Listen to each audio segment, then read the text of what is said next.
Je pense que j'ai enfin fini par trouver la meilleure souris sans fil pour le gaming. La voici, c'est la G Pro Wireless de chez Logitech.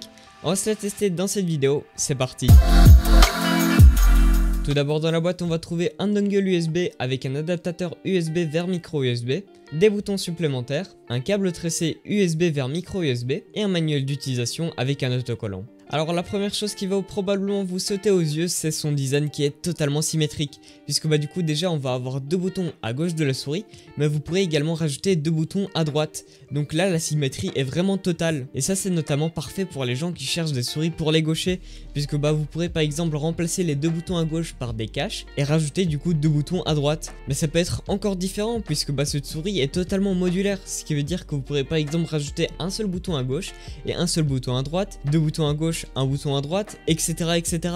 C'est vraiment à vous de décider. Donc au total on va avoir jusqu'à 8 boutons sur cette souris, donc c'est-à-dire les deux clics principaux, le clic molette, les deux boutons à gauche, les deux boutons à droite et également un bouton qui permettra de régler les DPI qui se trouvent en dessous de la souris. Mais s'ils l'ont mis en dessous, c'est notamment pour éviter de misclick en pleine game. Donc moi ça m'arrivait souvent en fait avec ma G502 de changer de DPI en pleine partie, et je vous avoue que ces moments là étaient quand même assez chiants. Pour ce qui est de la molette, elle est vraiment très smooth, les crans sont ni trop marqués ni pas assez, c'est juste parfait. Et en plus elle est très silencieuse. Maintenant pour tout ce qui est spec un peu plus technique, déjà la souris va embarquer un capteur de chez Logitech qui est du coup le Hero, qui monte à plus de 25 000 DPI, ce qui est beaucoup trop en fait, et c'est purement marketing puisqu'a priori je connais personne qui joue à plus de 6000 DPI, ce qui est déjà beaucoup trop je trouve pour moi. Alors jouer à 25 000 DPI, c'est pas possible, hors de question. Au niveau du lift off distance, c'est vraiment très bon, à peine que vous levez votre souris elle arrête de capter les mouvements, ça permet d'éviter d'avoir des faux mouvements en pleine partie. Pour les switches maintenant, Logitech est parti sur du home run, donc globalement c'est des switches qui sont assez agréables dans l'utilisation, mais je vous avoue que c'est pas les meilleurs switches qui existent, puisque de ce que j'ai pu voir comme avis sur internet, en fait certaines personnes recensent des doubles clics au bout d'un certain temps d'utilisation. En tout cas la souris je l'ai déjà depuis plus d'un mois et j'ai pas eu un seul double clic,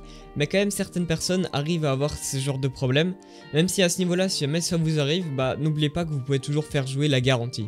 Au niveau de la prise en main, elle devrait convenir à la plupart des types de grip, que ce soit palm grip, claw grip ou fingertips grip, puisqu'elle va avoir une taille de 125 mm de longueur, sur 63 en largeur et 40 mm de hauteur. D'ailleurs c'est une souris qu'on pourrait classer dans la catégorie des ultra légères, puisqu'elle va peser un poids plume de seulement 80 grammes, ce qui est vraiment très intéressant pour une souris sans fil. Alors je sais qu'il y a aussi le modèle G Pro X Super Light qui va peser seulement 63 grammes, mais je trouve qu'elle est quand même moins intéressante que la G Pro Wireless, puisque du coup déjà on va perdre le rétroéclairage RGB.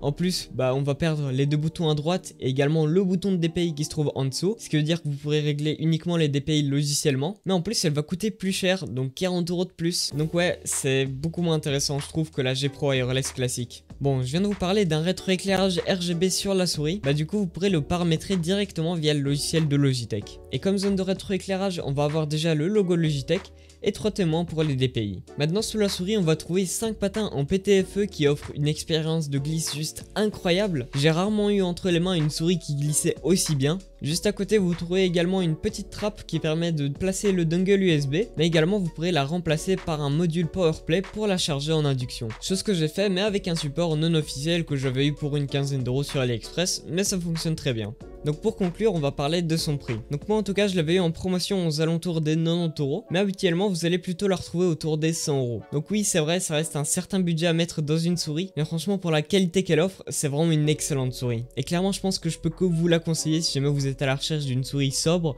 sans fil et assez légère. Bien sûr le lien vers la souris sera en description, mais donc voilà. Si jamais la vidéo vous aura plu, pensez à mettre un petit pouce vers le haut, également à vous abonner si ce n'est pas encore fait. Vous pouvez aussi rejoindre mon serveur Discord qui se trouve en description et également mon Twitter qui est toujours juste en dessous. Sur ce, moi je vous dis à une prochaine vidéo, adieu à tout le monde, c'était XR.